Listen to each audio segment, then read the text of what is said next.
UFC 302 is coming up in a couple weeks, and today, guys, I have the complete betting guide with timestamps if you'd like to skip to any part of the video. We're going to talk about confident picks, underdog opportunities, fights that I think you should be avoiding, my lock of the week, and then we're going to finish off the video finding some fun props and making some parlays. So you can watch whatever part of the video you like, guys. Hello, everybody, and welcome back to another video. If you are new here, my name is Kyle. I'm your guy with too many YouTube channels. Let's start off with the confident picks. Guys, the first confident pick I have on the card for you is going to be Andre Lima. He's taken on Naim Jarkel, Tunin Barrel, and I apologize for pronouncing his name wrong, but long story short, guys, and it's important to note when I am talking about all of these picks, I'm kind of summing up my general opinion on all of these fights. If you're interested, I have an entire full card breakdown diving way deeper into the fights, nearly as much as I can get into them. So if you're interested, go check out that video. But Andre Lima has been proven against quality opponents, in my opinion. He is shown to have a technique pretty much anywhere in the division besides maybe a little bit of takedown defense. And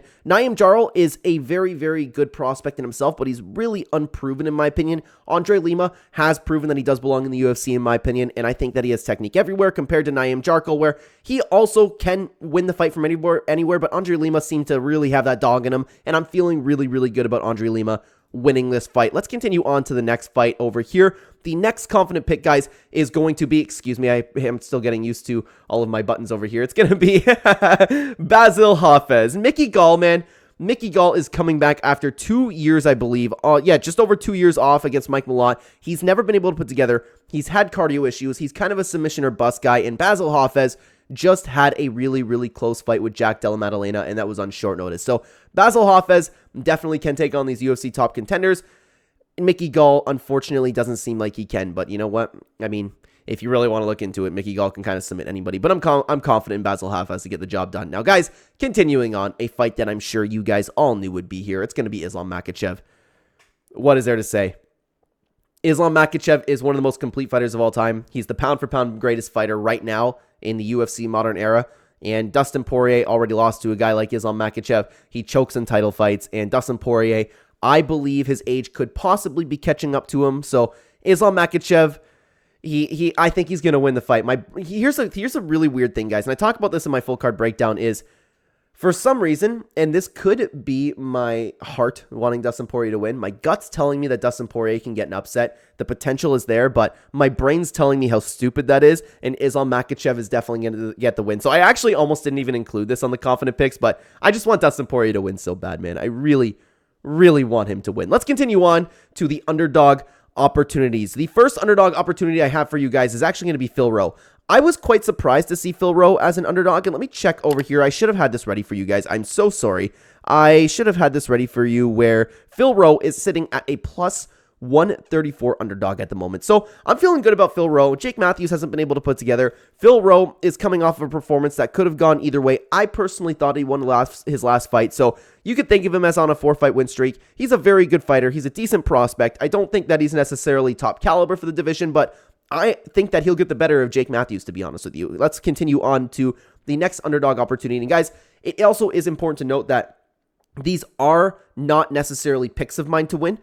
I'm just saying that these are 4+ odds. It wouldn't shock me if these actually hit. So if you're trying to target underdogs, in my opinion, these are the best underdogs that I think are going to win. Now, let's continue on. Alexander Romanov. Have we learned nothing from this Curtis Blaydes fight, guys? Have we learned nothing? Okay, now I know Curtis Blaydes is a million times the fighter that Alexander Romanov is, but long story short, Jailton Almeida had a huge problem in his last fight with the strength and the size and the mass of Curtis Blaydes. I understand that he ragdolled Derek Lewis, but Derek Lewis didn't even try. Jairzinho Rozenstruik is easy to take down. Alexander Romanov is not necessarily that easy to take down. He's going to be a huge guy in there, and I think that Jailton Almeida could honestly have those same issues that he had with Curtis Blaydes, and Alexander Romanov could end up finding a way on top of him and beating him to death. I'm not saying that's going to happen for sure, but for the odds that they're at, and Alexander Romanov, at the time of recording this video, he is sitting at a plus 245 underdog. I've seen him as high as plus 300, so I actually consider throwing that as a bet myself, but I have not done that yet. I just think that his chances of winning are pretty good here. I don't know why Jailton Almeida is such a big favorite again. Let's continue on to the next fight, though. And I almost put this one in the fights to avoid category. Sean Strickland versus Paulo Costa. I think this fight should be a lot closer to a pick'em. Let me take a look at the odds right now. And apologies, guys. I should have had this ready for you. I'm so sorry. Paulo Costa is sitting at a plus 180 right now. So the odds makers are kind of seeing what I'm seeing personally. I don't know if you guys are seeing the same thing. I've seen a lot of people picking online that Sean Strickland's just going to jab him to death.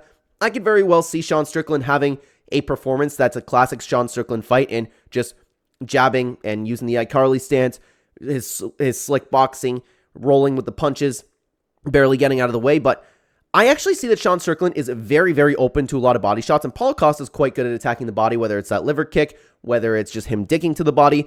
Paulo Costa in his last performance against Robert Whittaker, too, proved that he hasn't lost a step. He's still a very dangerous contender, and I think that Paulo Costa can definitely win this fight. I think it's a close fight. I think this fight should be a little bit closer to a pick'em, but for the odds, I actually really don't mind Paulo Costa. But guys, let's continue on to the fights that I believe you should be avoiding, and I'll give you a very brief reason why. And again, I dive way too deep into these. Well, not way too deep, but I dive a lot deeper into them as when I get into the full card breakdown. The first fight that I believe you guys should avoid is Roman Kopylov versus Cesar Almeida. These two are fantastic kickboxers.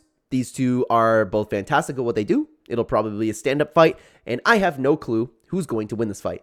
It's that simple. Sometimes it's that simple for those fights. I think that this is one of the fights on the card that you should avoid most out of all of them. But let's keep going. Let's keep going over here. So the next fight that I believe you guys should avoid is Grant Dawson versus Joe Solecki. I know a lot of people really like Grant Dawson, but I'm very worried because Grant Dawson is coming off of his first really big KO loss to Bobby Green. Sometimes that changes fighters. Sometimes they can't take a punch. Sometimes they're hesitant. Sometimes they're just never themselves again. And maybe Grant Dawson will be really reluctant to go for a takedown in case that he gets just cranked again.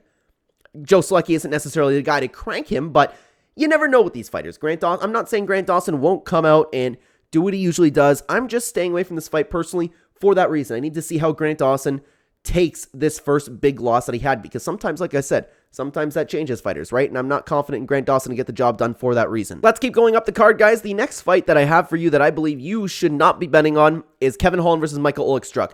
And this is solely because of Kevin Holland. At this point in Kevin Holland's career, guys, and I go way deeper into this in the full card breakdown.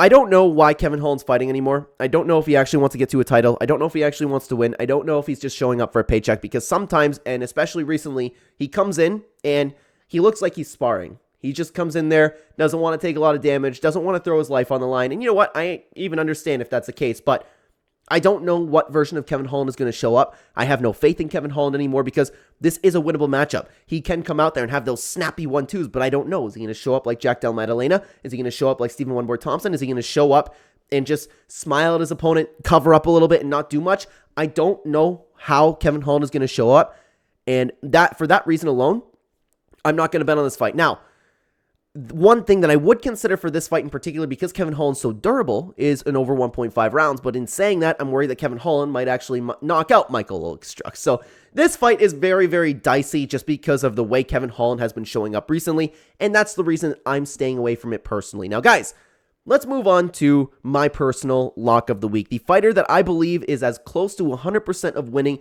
in my mind is going to be Randy Brown. Randy Brown has been on a very, very silent win streak. I know he's had one hiccup over here, but that's against Jack Della Maddalena, right? And there's absolutely no shame in losing to Jack Della Maddalena, okay? Randy Brown is a very, like I said, I think he's just an underrated fighter.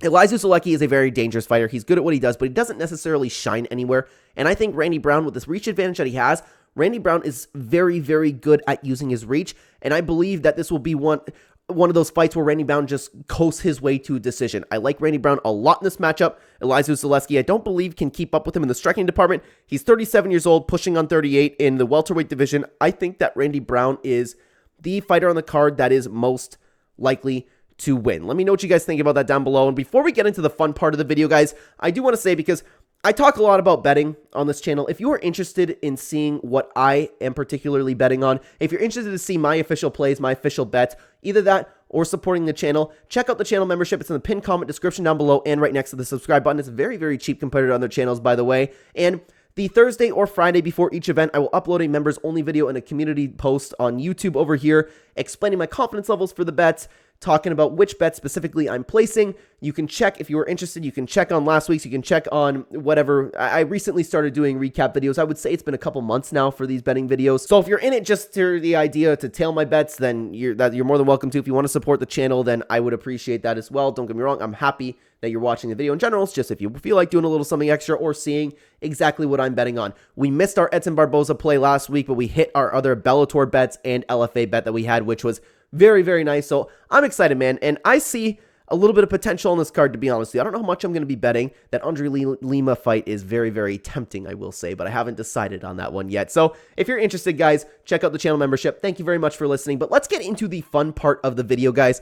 This is a little bit more of a laid back part. It's a little bit more of a freestyle. There's not too much going on with it, you know. So I'm going to be talking about my prop bets. We can take a look over at OddsJam over here. And this is something also that you can find a discount on the channel if you are interested. Let me zoom out just a little bit over here. Sorry, guys, getting a little bit used to these buttons still. But if you are interested, guys, in using OddsJam, the tools are fantastic. You can use my link and code CLENBAT if you want to sign up to OddsJam. It has, again, amazing tools, and you can get a discount using code CLENBAT in my link. You can find that in the description pinned comment too. But let's get into this. So, of course, at the time of recording this video, we don't have any prop bets, really. This is going to be a short part. So you have Islam Makhachev and Dustin Poirier. I don't know. Okay, so we're going to go under, and there, you can see, view some alternate lines. We see, okay, we have round props for all of these. You have +2 money on over 4.5. I don't think it's going to go that far. Over 0.5, over 1.5 is the one that actually... -164 over 1.5. I'm still not going to hit that myself. I don't like that in particular. Let's continue. Let's go back to where we were. Oh my God. Oh my God. Sorry, I had to do a little bit of a jump cut over there. But you can see that Sean Strickland and Paulo Costa are also over 2.5. That's probably going to go the distance. I would be shocked if it didn't go the distance. It's too bad this one's not a 5-round co-main event. Is it a 5-round? I hope it is. But regardless, it probably isn't, to be honest with you. And you can also see that Michael Olkstruck versus Kevin Holland. Over 2.5 is plus money. For what we were talking about, actually, for Kevin Holland showing up and just feeling like having a sparring day, I actually don't mind that for plus money, to be honest with you. But let's see if this is... Okay, we can see some alternate lines over here. And over 2.5, so I don't think this is a 5-round co-main event, which is unfortunate. But I wasn't actually sure. But regardless, guys, let's move on to the next part of the video. And this is the really fun part of the video. Again, just building some random parlays, seeing what we can make. Again, I enjoy doing this, guys. Let me know if you have the fun with this little fun part of the video. I just like seeing what we can build over here. So... let's take some confident picks. Let's take Islam Makhachev. Let's take Randy Brown. Let's take Phil Rowe. Let's take... Let's take... I should have included Nico Price, Alex Morono in fights not to bet on, because Alex Morono hasn't been showing up as of recently. Let's take... and they don't have all the lines over here, do they? Regardless, it's plus 400 for what we have right now. I actually don't mind that too bad, but even the underdog opportunities. Let's take a look. Let's see if we have the underdog opportunities over here. So we have Paulo Costa as an underdog opportunity. We have Alexander Romanov as an underdog opportunity. And where was the other one? There was another underdog opportunity, wasn't there? Regardless, yeah, I don't think they have all the fights up here. Man, we're messing up over here. This is crazy. Even just these two together are plus 8 times your money. That's actually crazy. For fun, I don't actually mind that one. I don't mind that one. But if I'm going to hit one of these underdogs, I'll probably hit it together. It's too bad these round lines aren't up, to be honest, guys. I do like the Randy Brown bet. I like Randy Brown and...